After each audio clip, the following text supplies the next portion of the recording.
बीडमधील मस्साजोग गावचे सरपंच संतोष देशमुख हत्या प्रकरणात दररोज नवनवीन माहिती समोर येते।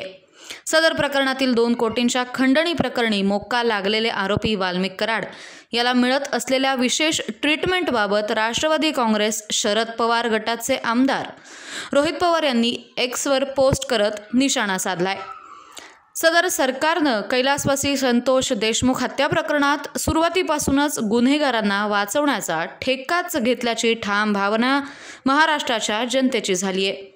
यात भर म्हणजे खंडणी आणि हत्या प्रकरणातील मोक्का लागलेल्या आरोपी वाल्मिक कराडला खास ट्रीटमेंट देण्याचं काम civil surgeon doctor Ashok Thorat करत असल्याची चर्चा आहे।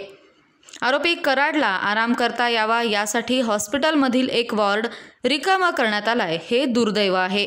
त्याचबरोबर थोरातांवर ठराविक पद्धतीनं अहवाल सादर करण्यासाठी दबाव टाकला गेला असल्याची आणि तो कोणी टाकला याविषयी शंका व्यक्त होतीये। मुळात आरोपी कराडला खरंच आरोग्याची तक्रार असेल तर त्याच्यावर केएम सारख्या हॉस्पिटलमध्ये उपचार करण्यात यायला हवेत अशी मागणी रोहित पवारांनी केली आहे।